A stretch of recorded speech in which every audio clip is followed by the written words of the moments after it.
Hey everybody, thanks for tuning in to this week's episode of First Time Home Buying with Brian. This week I wanted to cover property taxes because it's such a big portion of your monthly escrow payment. I just wanted to make sure everybody knew how they were calculated and where those numbers come from.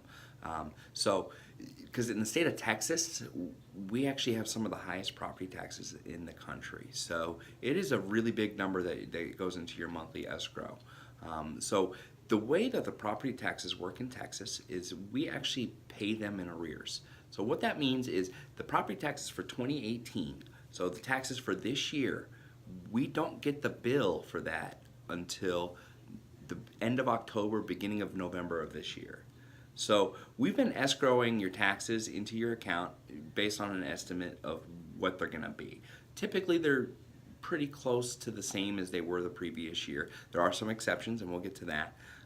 So we escrow it based on that. Now, this is where you kind of get into a little bit of a sticky situation if you're buying a brand new home.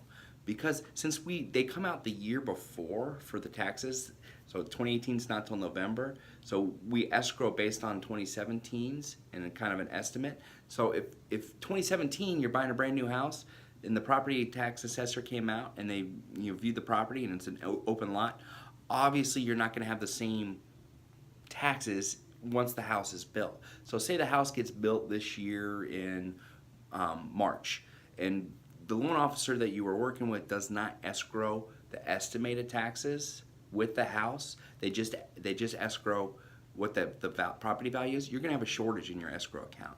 So whenever you are buying a brand new house, make sure that you talk to the loan officer and let them know, hey, we want to make sure that we're not going to have a shortage. Because it's much easier to have an overage and get a check back than have a shortage and actually have to cut a check. I'm just speaking from personal experience. Unexpected expenses are definitely not fun. Now, as far as picking a property and taxes, there are several different tax rates. It really kind of depends on where you want to be. It depends on your county. It depends on the community that you're in. Take, for instance, Lake Houston area. So there are some brand new communities here that have tax rates that are 4, 3.6, 3.8, so they're a little bit higher. And the reason they're higher is they're building schools and roads and they're just kind of getting that whole community set up. So now if you go to a more established community, the tax rates will tend to be a little bit lower. But what we're finding is on average on resale homes in this area, the average tax rate should be right around 2.8. So it's not too bad. So to kind of give you an idea, so on a $200,000 house, estimating taxes on that would be right around $400 to $500 a month. So that's a dollar per dollar increase in your monthly payment because that goes straight to your escrow. So you pay that monthly. There are some things that you can do. In the state of Texas, we are very, very proud of our homestead. So they actually give you the option. You have to file after January 1st. So if you buy a house this year, January 1st, 2019, you can file for your homestead exemption.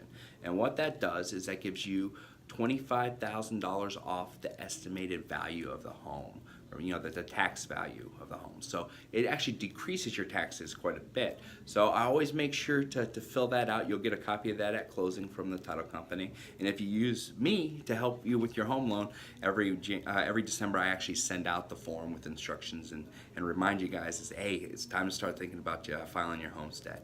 But if you have any other questions or need anything from me, want me to run numbers, please feel free to give me a call, shoot me an email, send me a text, or comment here on the Facebook video. I look forward to helping as many of y'all get into homes this year as I can. So everybody have a wonderful rest of your week, and we'll talk to you next week. Bye.